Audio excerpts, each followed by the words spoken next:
Привет! Это быстрая сводка главных событий перед следующими главами. Хань Ли балансирует на грани безумия и делает судьбоносный выбор, вступая в опасную тайную организацию, которая перевернет расстановку сил в грядущей войне. Во-первых, новая личность. Чтобы спасти рассудок, Хань Ли примыкает к Дворцу Реинкарнации, мощному теневому синдикату, бросающему вызов самим небесным владыкам. Ему дают кодовое имя «Дракон-5» и особую маску, намертво скрывающую ауру от врагов и открывающую доступ к секретным ресурсам. Во-вторых, бесплатный сыр только в мышеловке. Сразу после вступления Хань Ли фактически заперт в изолированной пещере с жестким ультиматумом – 15 лет на создание сложнейшей магической пилюли.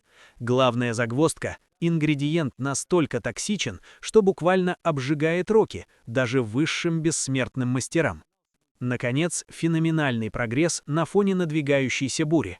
Хань Ли осваивает технику и стабилизирует разум всего за 10 лет, хотя другим на это уходят века.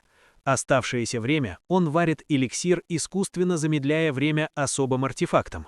Тем временем снаружи бушуют катаклизмы, а на остров тайно перебрасывают армию воинов. Война неизбежна. Хань Ли обрел ясный ум и защиту, но разрушительный хаос снаружи уже готов выбить двери убежища. А теперь слушаем дальше.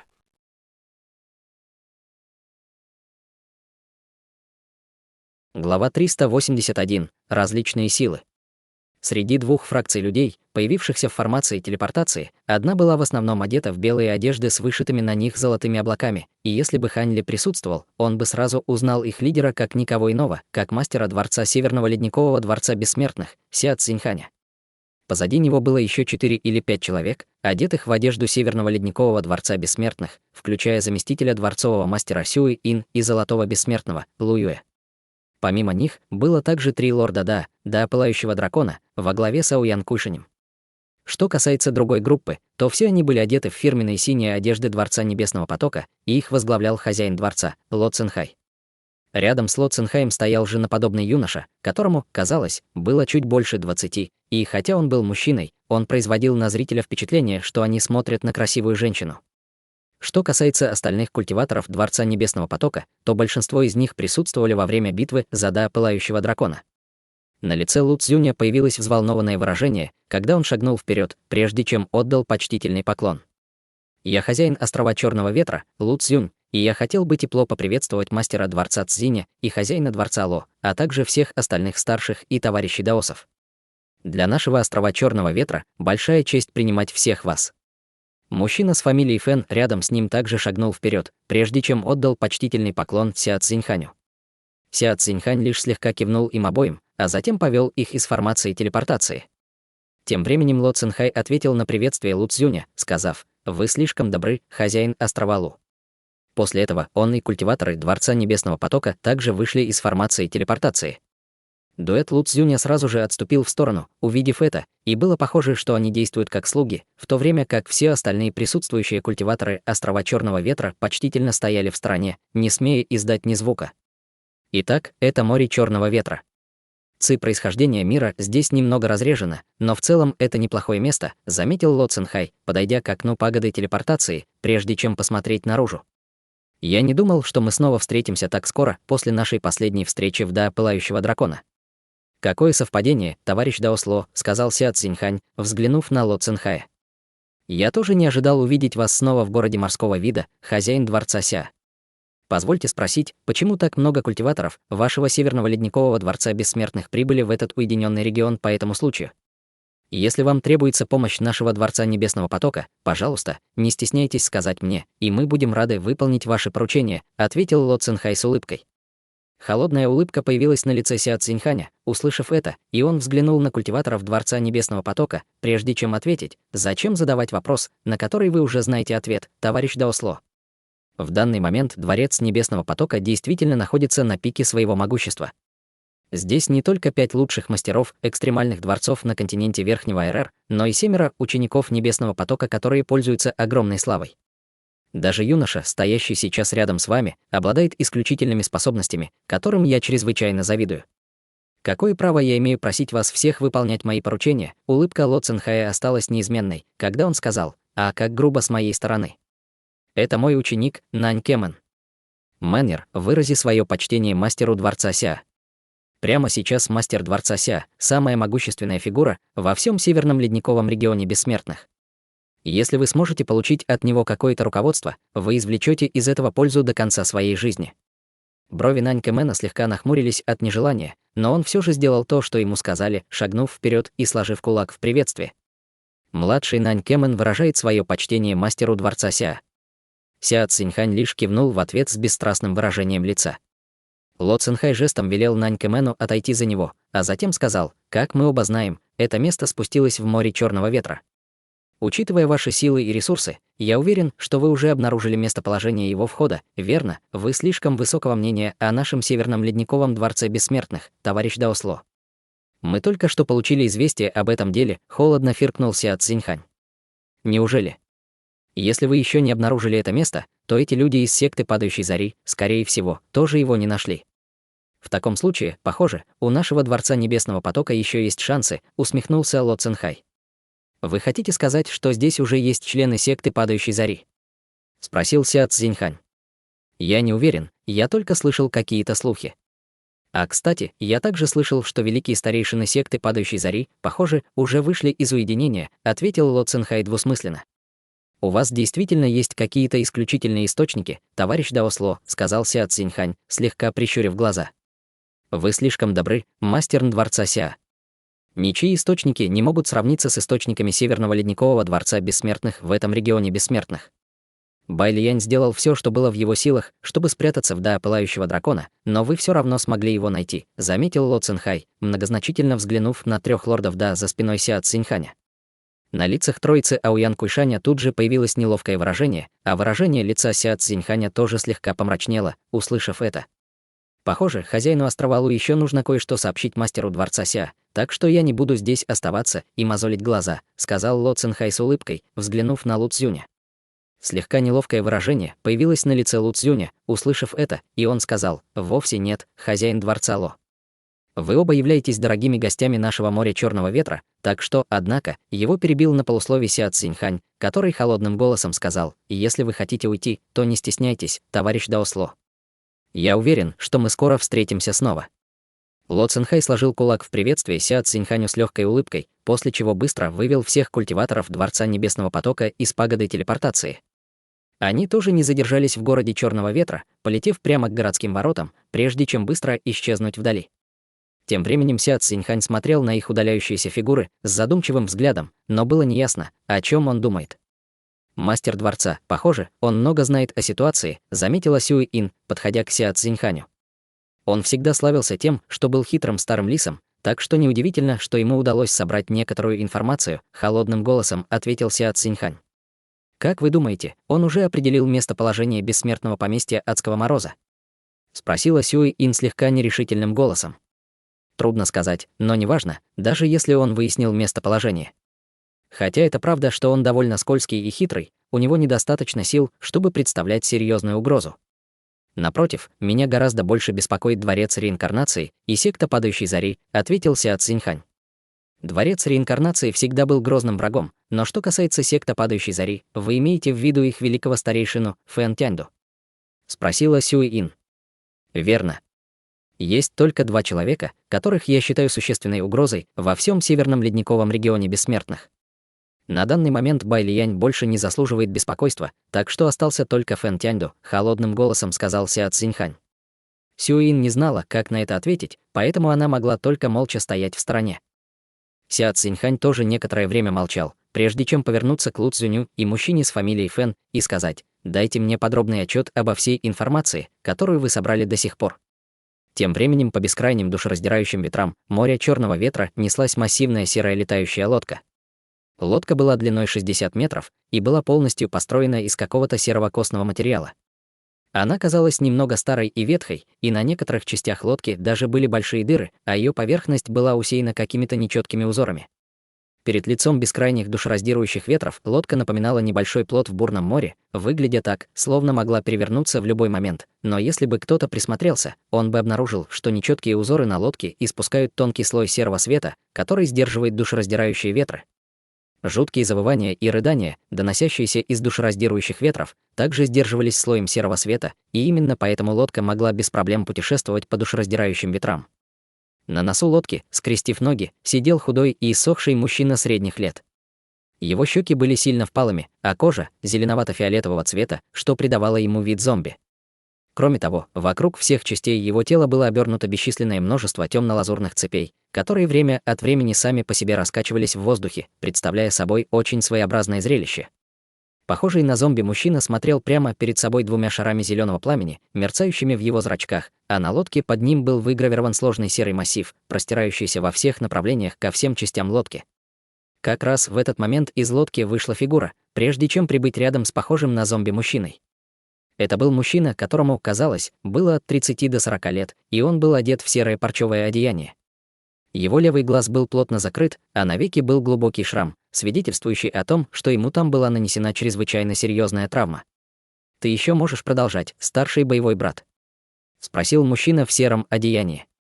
«Я в порядке», — ответил похожий на зомби мужчина. «Хорошо, что у нас есть эта твоя летающая лодка. Иначе мы бы никак не смогли пройти через эти душераздирающие ветры», — сказал мужчина в сером одеянии с улыбкой. «Эти душераздирающие ветры действительно довольно грозны, но есть много способов пройти через них», — равнодушным голосом ответил похожий на зомби мужчина. «Я бы сказал, что во всем северном ледниковом регионе бессмертных есть не более 3 человек, которые могут это сказать. Я могу быть мастером секты падающей зари, но даже я не осмелился бы делать такое смелое заявление», — сказал мужчина в сером одеянии с улыбкой.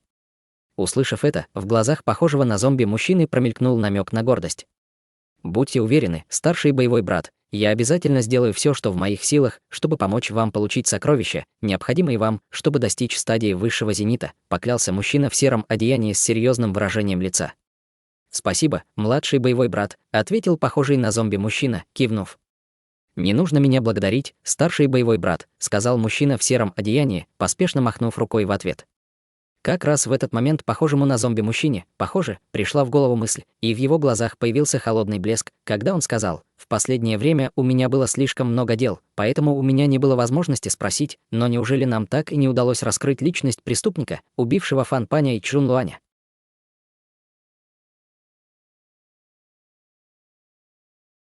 Глава 386. Резервный план. Мы уже выяснили личность преступника.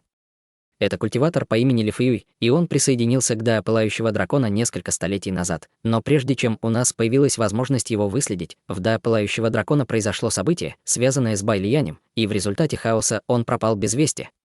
Дворец Бессмертных активно охотится за ним, но, насколько мне известно, им до сих пор не удалось его схватить, ответил мужчина в сером одеянии. Ли Фэюй пробормотал про себя похожий на зомби-мужчина, слегка нахмурив брови. «Будьте уверены, старший боевой брат. Как только мы закончим с тем, что делаем здесь, я обязательно отправлю больше людей, чтобы обеспечить его поимку, и как только он будет у нас, вы сможете делать с ним все, что захотите», — поспешно сказал мужчина в сером одеянии.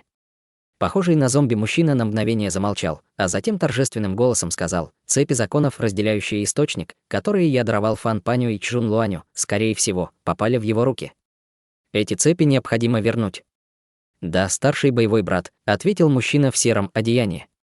С этими словами похожий на зомби мужчина закрыл глаза.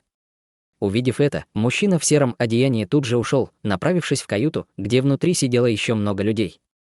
На другой стороне моря черного ветра шар золотого света размером в несколько десятков метров летел сквозь душераздирающие ветры. Золотой свет был чрезвычайно сияющим, и в нем находился массивный золотой жук с фиолетовыми узорами по всему телу, что придавало ему очень грозный вид. В золотом свете также были вкраплены нити пронзительного полупрозрачного света, и они казались чрезвычайно острыми. Рот золотого жука был широко открыт, высвобождая поток всасывающей силы, которая позволяла ему пожирать все душераздирающие ветры, устремляющиеся к нему, и в этот момент на теле жука сидела женщина в серебристом одеянии. Женщине, казалось, было около 30 лет, и на ней были серебряная корона и пара серебряных сережек. Ее ноги были босыми, с 2 серебряными кольцами на лодыжках, каждому из которых было прикреплено несколько колокольчиков. Она была довольно красивой женщиной, но ее глаза были чрезвычайно холодными, как ледник, который останется замерзшим навсегда, и жуткие звуки, доносящиеся из душераздирающего ветра, казалось, никак на нее не действовали. В ее глазах появилось довольное выражение от того, как свободно золотой жук мог летать сквозь душераздирающие ветры, и она пробормотала себе под нос: «Неплохо. Похоже, все ресурсы, которые я в тебя вложила, того стоили». Золотой жук тут же издал вереницу пронзительных криков в знак протеста, яростно раскачивая свое тело из стороны в сторону, пытаясь сбросить женщину, сидящую на его спине. Выражение лица женщины в серебристом одеянии слегка помрачнело, увидев это, и она поспешно начала читать заклинание, щелкая пальцами по воздуху, отправляя серию печатей заклинания в тело золотого жука. Золотой жук содрогнулся, когда вокруг него появилась серия серебряных нитей, а затем превратилась в толстые серебряные цепи, которые глубоко вонзились в его тело. Золотой жук тут же издал мучительный крик и быстро успокоился. Только тогда женщина в серебристом одеянии убрала свою ручную печать, после чего все серебряные цепи исчезли. Почему он все еще такой буйный и необузданный, хотя я уже использовала на нем технику заключения души? Пробормотала себе под нос женщина в серебристом одеянии, слегка нахмурив брови. Поразмыслив над этим вопросом некоторое время, она покачала головой и вздохнула: «Я займусь этим вопросом после этой поездки». Затем она сложила ручную печать, и ее тело превратилось в шар яркого серебристого света, который медленно исчез в теле золотого жука под ней. Золотой жук тут же содрогнулся, и золотой свет, исходящий от его тела, стал примерно в 2 раза ярче, в то время как скорость его полета также значительно возросла. Почти 5 лет пролетели в мгновение ока. Секретная область Дворца Реинкарнации была такой же мирной, как обычно, и в зале внутри горы друг напротив друга сидели 2 фигуры. Это были никто иные, как Змей-3 и мужчина со шрамом на лице. У мужчины со шрамом на лице был довольно мрачный вид, и хотя Змей-3 был в маске, по выражению его глаз было ясно, что он тоже чувствует себя довольно напряженным. «Как обстоят дела снаружи?» — спросил Змей-3. Ся Циньхань прибыл в море Черного ветра несколько лет назад. То же самое относится и к культиваторам Дворца Небесного Потока и секты Падающей Зари. Все они возглавляются своими мастерами сект, и я слышал, что есть очень высокий шанс, что великий старейшина Фэн Тяньду из секты Падающей Зари тоже прибыл, ответил мужчина со шрамом на лице с обеспокоенным выражением. Похоже, все они полны решимости воспользоваться этой возможностью, заметил Змей-3 с холодной улыбкой. Текущая ситуация уже превзошла наши ожидания. Должны ли мы сделать отчет нашим руководителям в качестве меры предосторожности? Спросил мужчина со шрамом на лице. В этом нет необходимости. Северный ледниковый дворец бессмертных, Дворец Небесного Потока и секта Падающей Зари враждуют друг с другом, и мы можем использовать это в своих интересах, натравив их друг на друга, пока мы выполняем свою миссию, ответил Змей-3, покачав головой. Это, конечно, было бы идеально, но меня беспокоит то, что они могут прийти к тайному соглашению, чтобы объединить усилия против нас. Если это произойдет, то у нас будут проблемы, сказал мужчина со шрамом на лице, нахмурив брови. Северный ледниковый дворец бессмертных воспользовался инцидентом, связанным с Байлиянем, чтобы захватить до пылающего дракона, и об этом знают как Дворец Небесного Потока, так и секта Падающей Зари. Они, возможно, не выразили открыто никакого недовольства, но шансы, что они будут сотрудничать с Северным ледниковым дворцом бессмертных, очень малы. Даже если они придут к какому-то соглашению о сотрудничестве, я уже составил планы на такой случай, так что беспокоиться не о чем, сказал Змей-3. В таком случае я чувствую себя гораздо спокойнее, ответил мужчина со шрамом на лице, и его выражение лица немного смягчилось. Вы выяснили ситуацию на острове Красной Луны, товарищ Даосчи? Спросил Змей-3. Будьте уверены, все уже решено, ответил мужчина со шрамом на лице. Хорошо, ответил Змей-3, кивнув. Теперь не хватает только пилюли происхождения пустоты. Срок в 15 лет, который вы дали дракону 5, уже истек. Ему удалось создать пилюлю происхождения пустоты. Спросил мужчина со шрамом на лице. Змей-3 замолчал, услышав это, и его выражение лица слегка помрачнело. Похоже, мои опасения по поводу него были оправданы. На данный момент у нас осталось не так много времени. Что нам делать сейчас? Спросил мужчина со шрамом на лице с мрачным выражением. Нам придется прибегнуть к нашему резервному плану, но вероятность успеха этого плана будет значительно ниже, вздохнул Змей-3. Полагаю, у нас нет другого выбора. Что касается дракона 5, я предлагаю немедленно лишить его статуса ученика реинкарнации. Вдобавок ко всему, он знает так много наших секретов, поэтому мы должны, прежде чем мужчина со шрамом на лице успел закончить, все окружающее пространство внезапно начало сильно дрожать.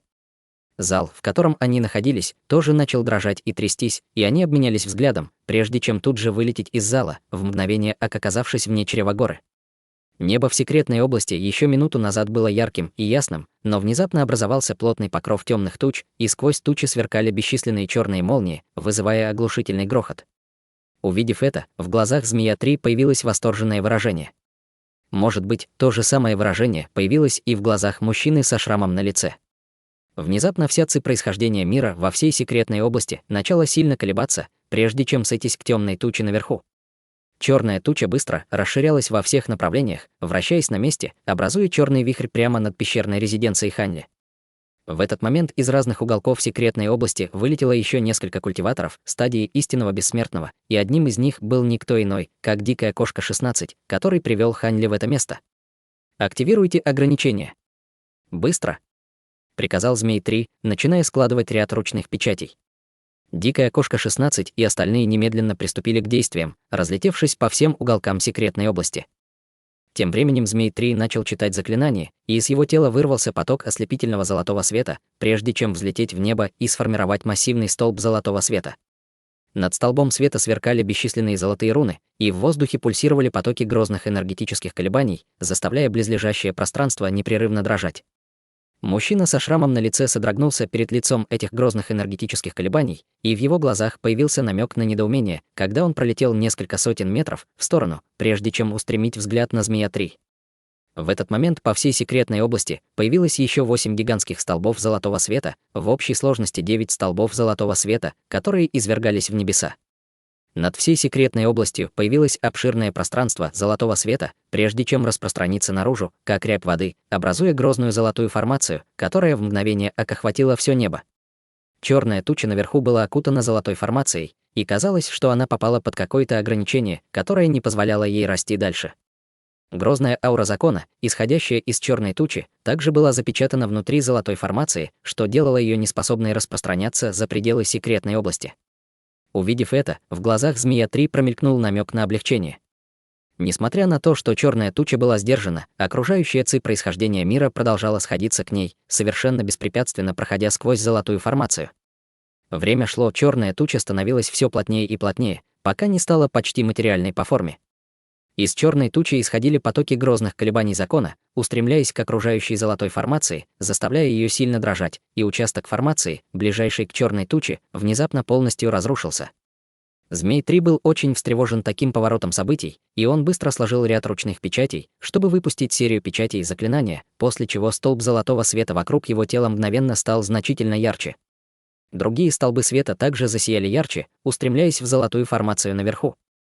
В результате бесчисленные золотые руны хлынули из разрушенного участка формации, и он быстро восстановился до своего первоначального состояния и стал еще ярче, чем раньше.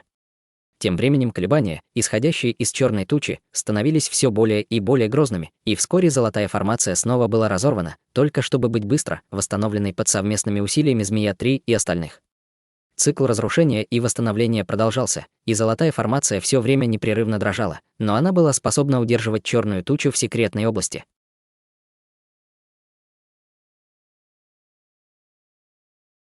Глава 383. Отъезд. По мере того, как черная туча вращалась все быстрее и быстрее, внутри черного вихря в центре тучи появлялось все больше и больше черных молний, представляя собой ужасающее зрелище. Внезапно раздался оглушительный грохот, когда толстый столб черного света рухнул из центра вихря, устремившись прямо к пещерной резиденции Ханли. Как раз в этот момент из вершины пещерной резиденции Ханли вырвался поток яркого серого света, прежде чем в мгновение сформировать проекцию серой горы.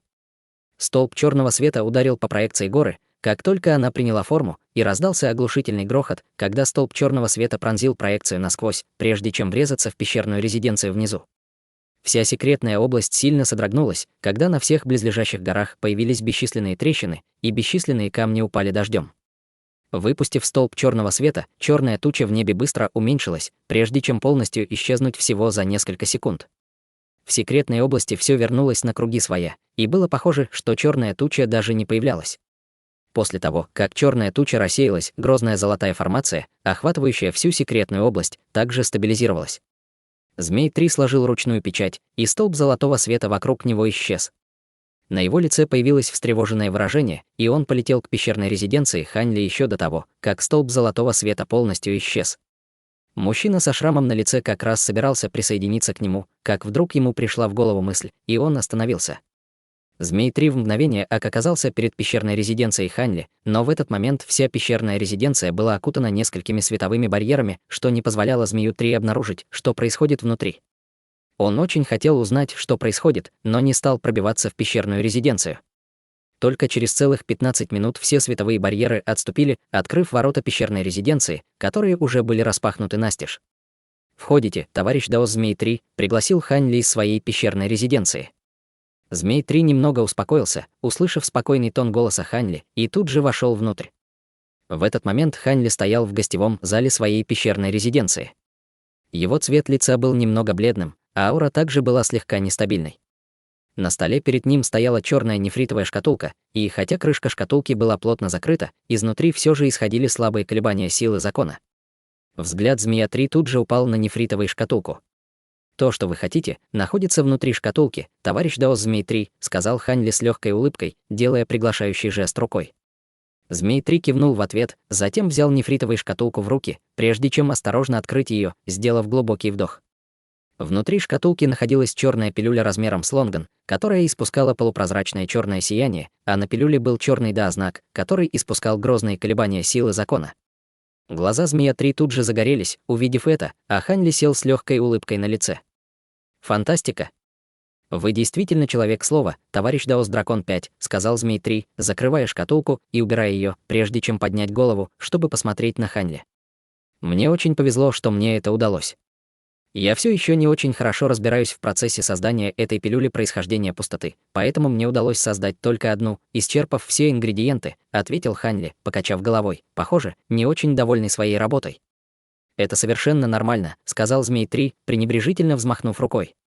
«Спасибо за ваше понимание, товарищ Даос», сказал Хань Ли, сложив кулак в приветствии. Заметив бледный цвет лица Хань Ли, Змей-3 перевернул руку, чтобы достать красную нефритовую пилюлю, прежде чем предложить ее ему. «Похоже, процесс создания пилюль был для вас довольно утомительным. Вот флакон пилюль обширного неба. Они обладают исключительными восстанавливающими свойствами, и я уверен, что они будут вам полезны». «Спасибо, товарищ Даос», сказал Хань Ли, кивнув и принимая нефритовую пилюлю. Своим духовным чувством он мог обнаружить, что во флаконе было несколько багровых пилюль, каждая из которых была окутана слоем яркого багрового света, и они испускали поразительные колебания духовной силы, указывая на то, что это были очень ценные пилюли. «Пожалуйста, товарищ Даос Дракон 5. Вы оказали мне здесь огромную услугу, так что, если кто-то и должен говорить спасибо, так это я. Это также служит проверкой, прежде чем вы официально присоединитесь к Дворцу Реинкарнации, так что поздравляю с ее прохождением», сказал Змей-3 с улыбкой, затем перевернул руку, чтобы достать багровый нефритовый значок, из которого вылетела полоса красного света, исчезнувшая в маске на лице Хань Ли. Затем из маски Хань Ли возникла проекция земного списка, и количество очков вклада внизу теперь составляло 60. Это было на 10 больше той компенсации, которую ему обещали, так что это был приятный сюрприз. «Спасибо, товарищ Даос Змей-3», сказал Хань Ли. «Теперь, когда я выполнил задание, я могу делать все, что захочу, в течение следующих 1000 лет, верно, конечно. У вас есть какие-нибудь планы, товарищ Даос Дракон 5?» спросил Змей-3. «Я только что получил 4-й уровень техники духовного очищения, поэтому, естественно, планирую вернуться в свою пещерную резиденцию, чтобы совершенствоваться», откровенно ответил Хань Ли. «Если вы настаиваете на отъезде, то я не буду вас останавливать. Это секретная база нашего Дворца Реинкарнации, и я могу заверить вас, что это безопасное место. Если вам когда-нибудь понадобится укрыться от чего-то или кого-то, вы можете прийти сюда в любое время». «Вот пропуск», сказал Змей-3, предлагая Хань Ли черный значок. Хань Ли принял значок, но затем на его лице появилась кривая улыбка, когда он сказал: «К сожалению, у меня до сих пор нет способности самостоятельно пройти сквозь душераздирающие ветры. Прошу прощения, я должен был это учесть. Вот вам жемчужина укрытия от ветра. Она позволит вам безопасно путешествовать сквозь душераздирающие ветры, а также вы можете взять мою личную пластину коммуникационной формации. Если у вас возникнут какие-либо проблемы, вы можете связаться со мной напрямую, и я обязательно окажу вам свою помощь, если ваша просьба будет в пределах моих возможностей», сказал Змей-3, предлагая Хань Ли черную бусину и черную пластину формации. Бусина была идентична по внешнему виду и ауре той, которую использовал дикая кошка 16, а черная пластина формации испускала кольца черного света с бесчисленными черными рунами, струящимися по ее поверхности, как звезды в ночном небе. «Спасибо, товарищ Даос», — сказал Хань Ли, убирая оба предмета. Вскоре после этого полоса лазурного света вылетела из секретной области. Вспышка черного света образовала пространственный выход, и полоса лазурного света влетела в него, прежде чем бесследно исчезнуть. Тем временем Змей-3 стоял на Черной горе, наблюдая за отъездом Хань Ли с задумчивым выражением лица. Как раз в этот момент за его спиной в потоке пространственных колебаний появился мужчина со шрамом на лице. «Ты не планируешь взять его с собой в эту поездку в бессмертное поместье? Возможно, его способность создавать пилюли происхождения пустоты будет нам полезна», — сказал мужчина со шрамом на лице. «Он только что стал учеником реинкарнации, поэтому мы до сих пор не знаем, полностью ли он надежен. «Это очень важная миссия, и лучше быть осторожнее», — ответил Змей-3. «Хотя у нас сейчас есть пилюля происхождения пустоты, у нас все еще острая нехватка способного персонала. Байлиянь и Даос Хуянь пропали без вести, так что у нас даже нет никого, кто мог бы прямо противостоять Сяо Цзиньханю», — сказал мужчина со шрамом на лице с обеспокоенным выражением. «Насколько мне известно, Байлиянь должен быть еще жив. Теперь, когда появление бессмертного поместья Адского Мороза неизбежно, он обязательно появится, если у него все еще есть амбиции достичь стадии высшего зенита. Что касается Сяо Цзиньханя, давайте сделаем все возможное, чтобы избежать прямой конфронтации с ним, и заставим Дворец Небесного Потока и секту Падающей Зари иметь с ним дело», — сказал Змей-3. Внезапно мужчине со шрамом на лице пришла в голову мысль, и он сказал: «Кстати, я только что получил известие, что возле острова Красной Луны появилась странная женщина». «Кто это?» — спросил Змей-3. «Это женщина в серебристом одеянии с гигантским золотым жуком в качестве скакуна. Мы не знаем, кто она такая, но похоже, что она золотой бессмертный», — ответил мужчина со шрамом на лице. «Женщина в серебристом одеянии с золотым жуком. Я не припоминаю никого с таким описанием в 3 лучших сектах нашего региона бессмертных. Если она появилась возле острова Красной Луны, то, скорее всего, она тоже нацелена на бессмертное поместье Адского Мороза», — размышлял Змей-3. «Я уже отправил несколько человек следовать за ней в качестве меры предосторожности, но я уверен, что она не сможет оказать существенного влияния в одиночку. Теперь, когда у нас есть пилюля происхождения пустоты, мы можем приступить к нашему первоначальному плану, так что мне нужно идти и сделать некоторые приготовления», — сказал мужчина со шрамом на лице. Прежде чем Змей-3 успел ответить, из тела мужчины со шрамом на лице вырвалось обширное пространство черного света, после чего он растворился в воздухе. Змей-3 тоже не стал задерживаться, улетев полосой света. Тем временем Хань Ли уже покинул секретную область, и перед ним простиралась бескрайняя ширь душераздирающих ветров. Вместо того, чтобы сразу же вызвать жемчужину укрытия от ветра, он поднял руку, чтобы создать вокруг своего тела лазурный световой барьер, сдерживая окружающие душераздирающие ветры. Несмотря на то, что душераздирающие ветры были сдержаны, жуткие звуки, которые они издавали, все же могли проникать сквозь лазурный световой барьер. Хань Ли стоял, сцепив руки за спиной, и некоторое время слушал эти душераздирающие звуки, прежде чем слегка кивнуть. В данный момент его духовное чувство было чрезвычайно стабильным, совершенно не подверженным влиянию звуков снаружи, так что, похоже, кризис духовного чувства был действительно позади, по крайней мере, на данный момент. В следующее мгновение он взмахнул рукавом по воздуху, и из его рукава вылетела миниатюрная серая гора. Это была не что иное, как объединенные 5 экстремальных гор, и он на мгновение провел по ним своим духовным чувством, прежде чем удовлетворенно кивнуть. Он привлек только одну пилюльную скорбь после успешного создания пилюли происхождения пустоты, и гора смогла легко выдержать ее. Это послужило для него еще одним подтверждением того, что это сокровище действительно способно отражать пилюльные скорби лучше, чем все остальные бессмертные сокровища. Что касается бледного цвета лица и нестабильной ауры, которые он демонстрировал в конце, то это было всего лишь притворством, чтобы обмануть Змея-3. Вдобавок ко всему, то, что он сказал об использовании всех ингредиентов для создания пилюль, также было неправдой. В его браслете для хранения все еще оставалось 7 партий ингредиентов, и он планировал использовать их, чтобы создать еще несколько пилюль происхождения пустоты, чтобы он мог их изучить. Он не мог избавиться от ощущения, что эти пилюли происхождения пустоты каким-то образом связаны с пилюлями Да, и, возможно, раскрытие природы этой связи поможет ему в его будущем создании пилюль.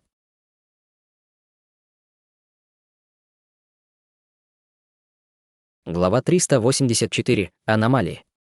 Хань Ли, успешно создавший одну пилюлю происхождения пустоты, был уверен, что сможет создать еще как минимум одну, используя оставшиеся ингредиенты. На этот раз он собирался досконально изучить, что же делает эти пилюли столь особенными. Приняв решение, он взмахнул рукой, призывая жемчужину укрытия от ветра, и влил в нее немного бессмертной духовной силы. Жемчужина тут же выпустила волну черных рябей, которые распространились во всех направлениях, рассеивая окружающие душераздирающие ветры. Он обернулся и бросил взгляд вглубь душераздирающих ветров, в его глазах застыло задумчивое выражение. Ему было любопытно, что же скрывается в глубинах этих ветров, и теперь, когда кризис его духовного чувства был позади, он подумывал о том, чтобы исследовать этот район. Однако он быстро отбросил эту мысль, покачав головой, и устремился прочь, превратившись в полосу лазурного света, направляясь к морю черного ветра. Спустя день и ночь Хань Ли вновь появился в небе над определенным участком моря черного ветра. Он убрал жемчужину укрытия от ветра и тихо вздохнул с облегчением. Хотя душераздирающие ветры больше не могли влиять на него благодаря жемчужине, продолжительный полет сквозь них все равно был довольно неприятным опытом. В этот момент ему в голову пришла мысль, и он взмахнул рукой, доставая багровую маску, которую затем надел на лицо. После этого он сложил ручную печать, и из маски возникла проекция платформы заданий. Он немного осмотрел задания, которые выставил, и на его лице появилось радостное выражение. Затем он призвал небольшой мешочек с камнями бессмертного происхождения и, сложив ручную печать, поместил его в вихрь в центре платформы заданий. Через несколько мгновений камни бессмертного происхождения превратились в 7 или 8 различных материалов, 2 духовных растения, 2 материала от демонических зверей, а остальное — кристаллы разных цветов. Это были все ингредиенты, необходимые для создания пилюли золотой души, и он не ожидал, что соберет их так быстро. Хань Ли внимательно осмотрел эти материалы и, убедившись, что с ними все в порядке, рассортировал их, прежде чем убрать один за другим. Процесс создания пилюли золотой души не был очень сложным, и, учитывая его нынешние навыки создания пилюль и такой козырь, как священная ось мантры, одной партии ингредиентов было достаточно. Сделав все это, Хань Ли неспешно полетел прочь, превратившись в полосу лазурного света. Хотя он сказал Змею 3, что собирается начать совершенствовать технику духовного очищения, на самом деле он не планировал делать это сразу. Теперь, когда он временно преодолел свой кризис духовного чувства, его главным приоритетом, естественно, был прорыв к стадии Золотого Бессмертного. Несмотря на то, что он присоединился к Дворцу Реинкарнации и стал так называемым учеником реинкарнации, он все еще был целью Северного Ледникового Дворца Бессмертных, и его новый статус ученика реинкарнации, скорее всего, только сделает его еще более желанным беглецом в глазах Дворца Бессмертных. Чтобы пережить эту бурю, он должен был сделать все возможное, чтобы повысить свою базу совершенствования, прежде чем думать о чем-либо еще. Поскольку пилюля золотой души практически у него в руках, у него не возникнет проблем с процессом духовной эволюции, поэтому единственным препятствием на его пути сейчас была эта последняя бессмертная акупунктурная точка.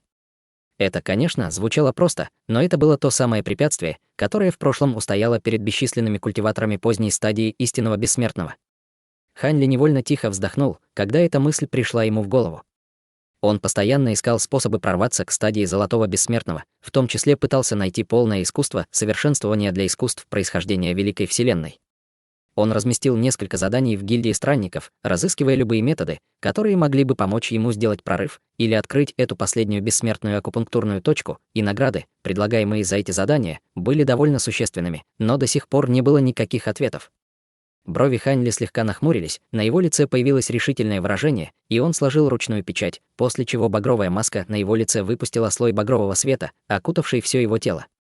В следующее мгновение багровый свет исчез, и он принял облик квадратного лица мужчины средних лет с густыми бровями.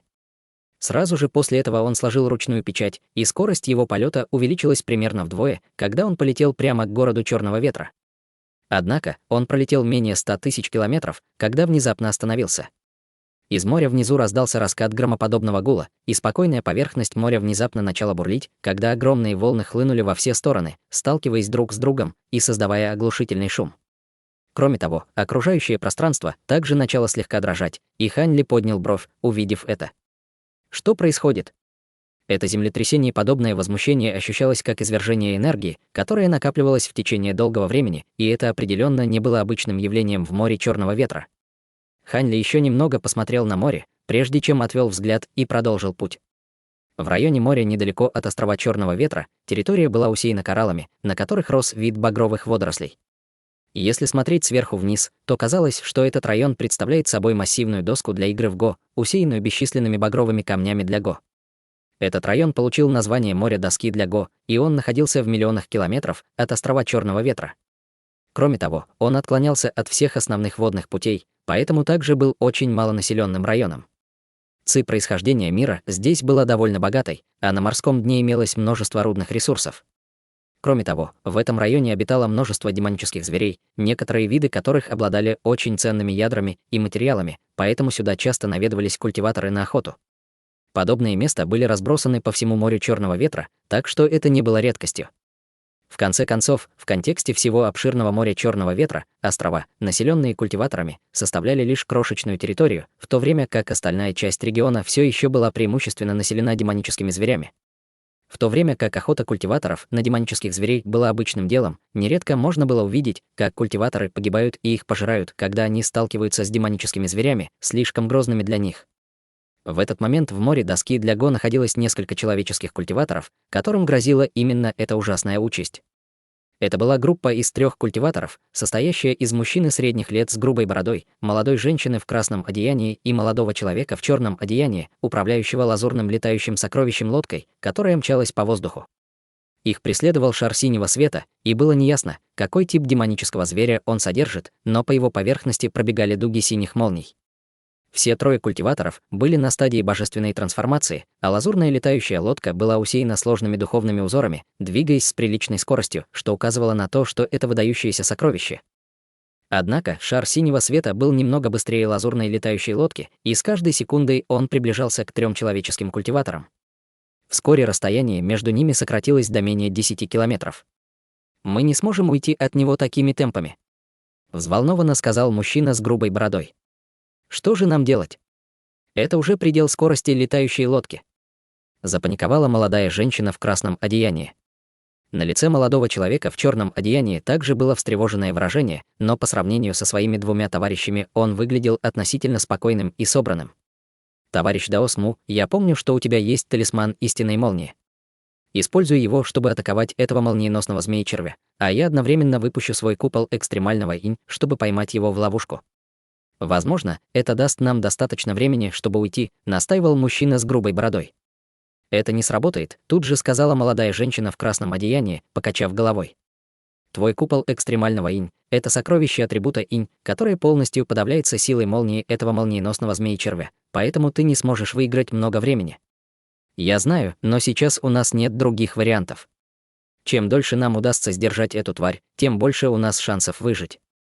Если мы позволим ей догнать нас, она разорвет нас на куски в мгновение ока.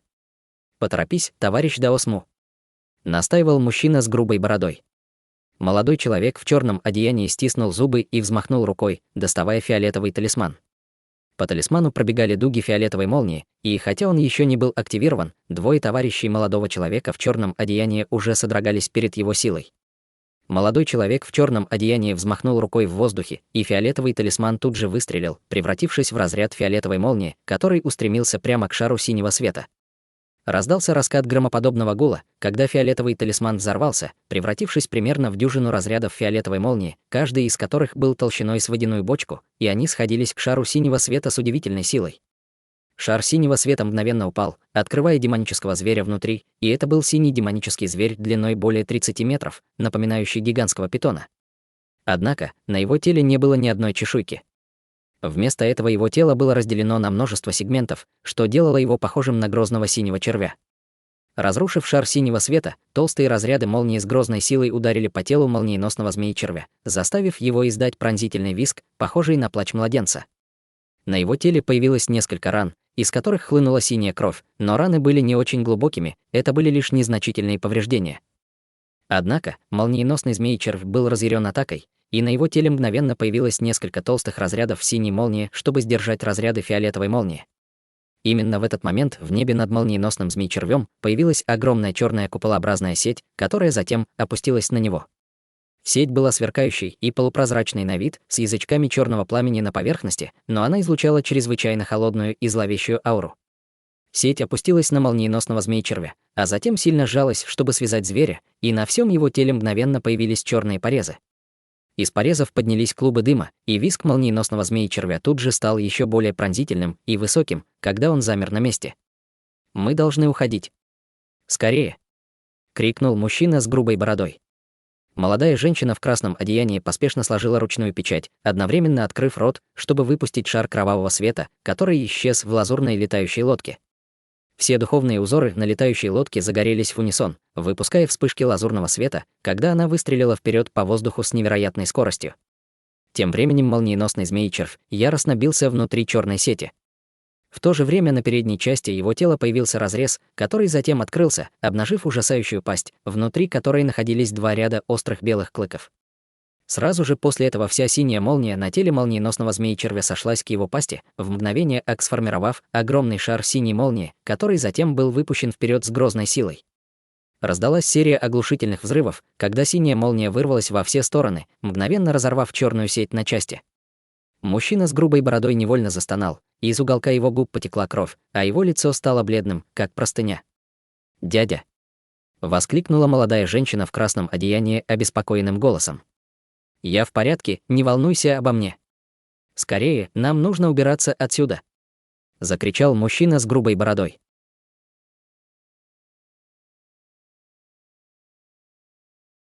Глава 385. Случайная встреча.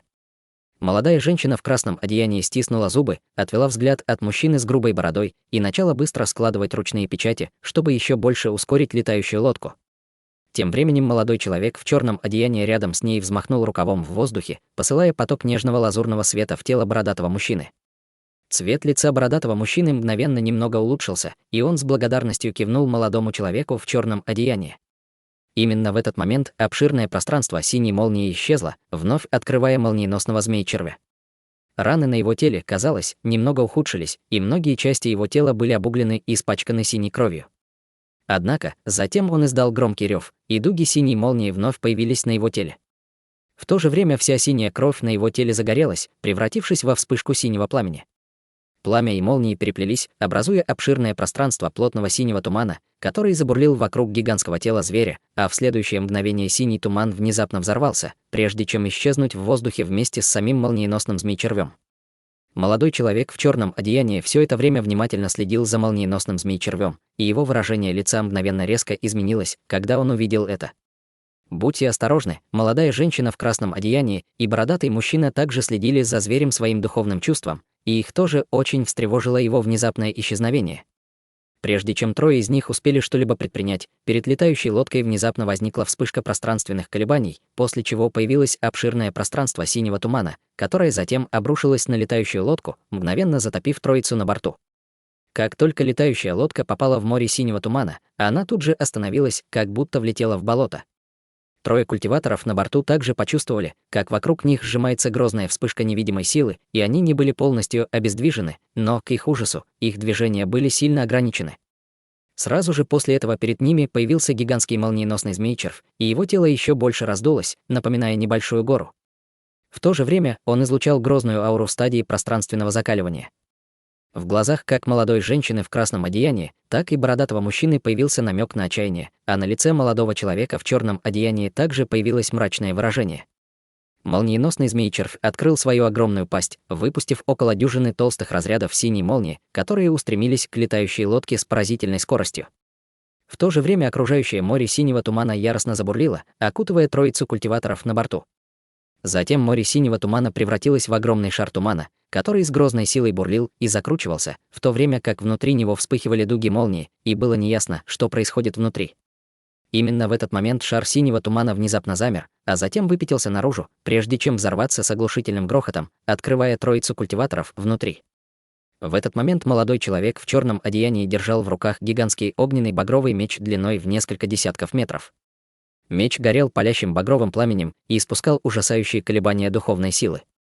Его лицо было бледным, как простыня, а одежда изодрана в клочья, из уголков губ сочилась кровь. Бородатый мужчина и молодая женщина в красном одеянии были в еще худшем состоянии. Одежда обоих была разорвана в клочья, а лица стали смертельно бледными. В частности, тело бородатого мужчины было пропитано кровью, а его левая рука была оторвана по локоть.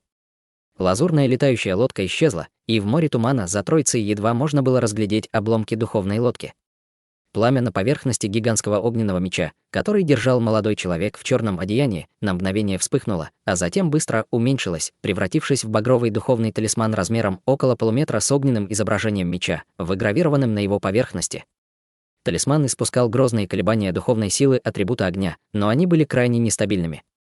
Внезапно талисман вспыхнул и в мгновение Ак превратился в пепел.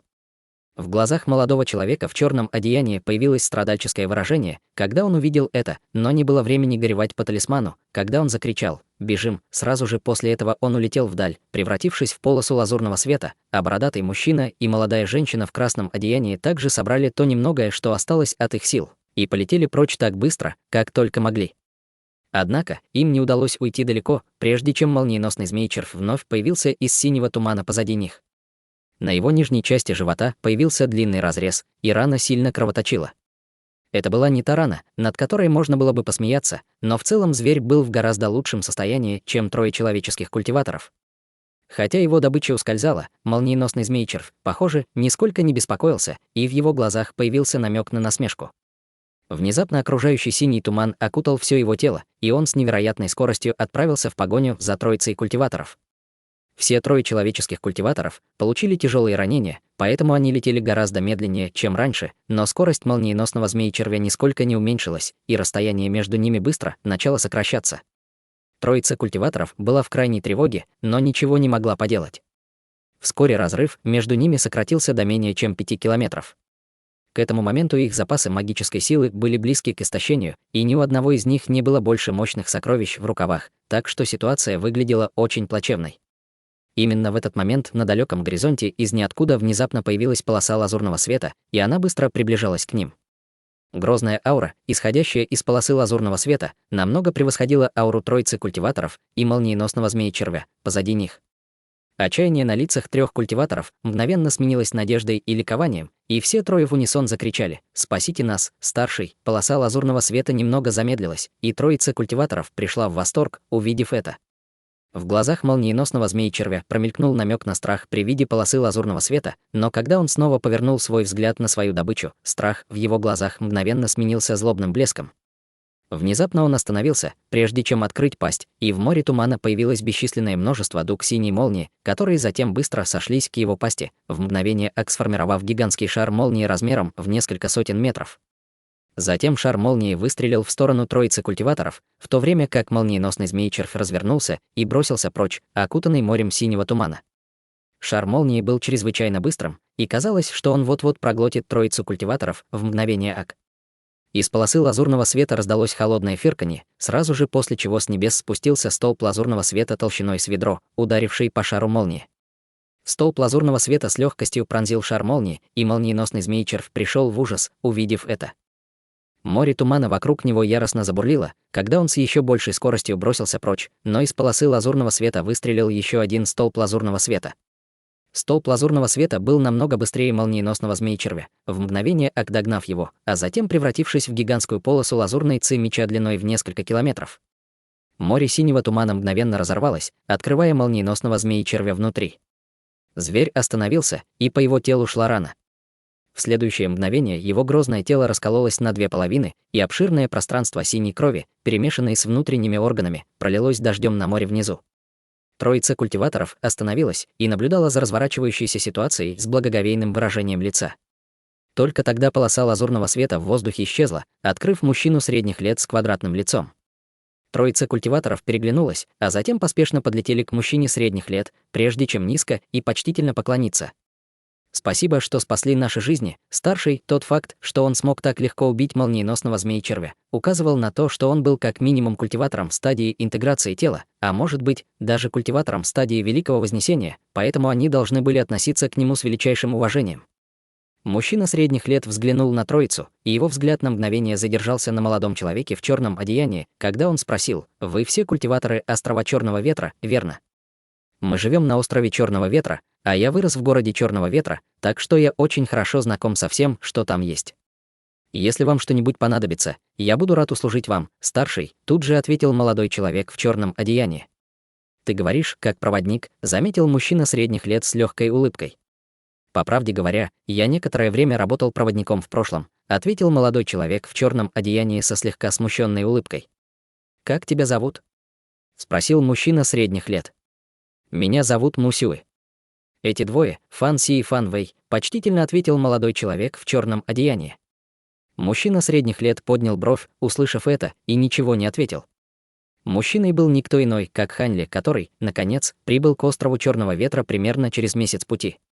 Он определенно не ожидал встретить здесь Мусюи, и если бы не тот факт, что они были знакомы, он бы не остановился, чтобы спасти их.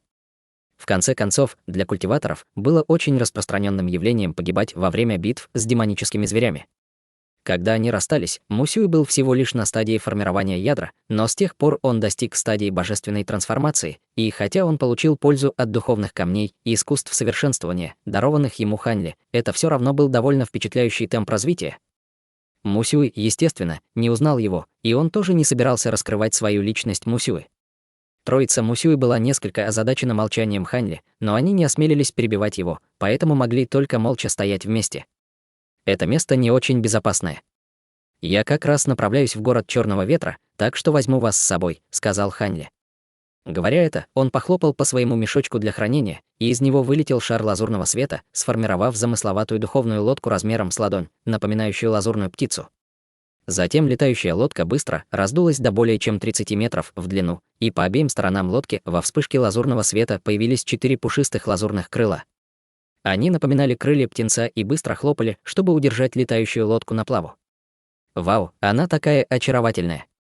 Невольно воскликнула молодая женщина в красном одеянии. Бородатый мужчина в это время занимался своими ранами, и, услышав это, он тут же повернулся к молодой женщине с предостерегающим взглядом. Молодая женщина в красном одеянии сразу же поняла свою ошибку.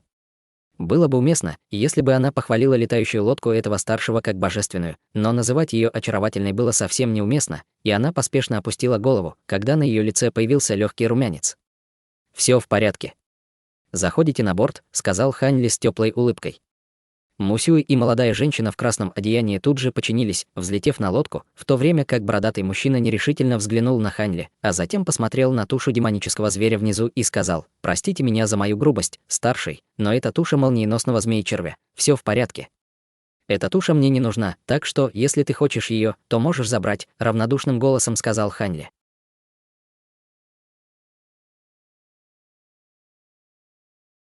Друзья, эти главы — шахматная партия в тумане войны. 3 секты у моря Черного Ветра: Дворец Бессмертных, Дворец Небесного Потока и секта Падающей Зари. Лидеры улыбаются, но каждый ищет слабину противника. В этот стройный хаос врываются дикие карты: мужчина-зомби в цепях на ветхой лодке и женщина верхом на золотом жуке, пожирающем смертоносные ветра. Дворец реинкарнации играет тоньше всех. Агент Змей стравливает секты между собой, не морая руки. Хань Ли создает пилюлю происхождения пустоты с таким выбросом энергии, что пробивает горы молниями. Дворец реинкарнации экстренно скрывает аномалию. Хань Ли выходит с бледным лицом, разыгрывает истощение, отдает 1 пилюлю из 3, получает статус ученика и свободу действий. Тайные ингредиенты у него. Меняет внешность, спасает старого знакомого Мусуе от молниеносного змея-червя, не раскрывая личности. Летит прочь от эпицентра на лодке птицы. Готовлю продолжение.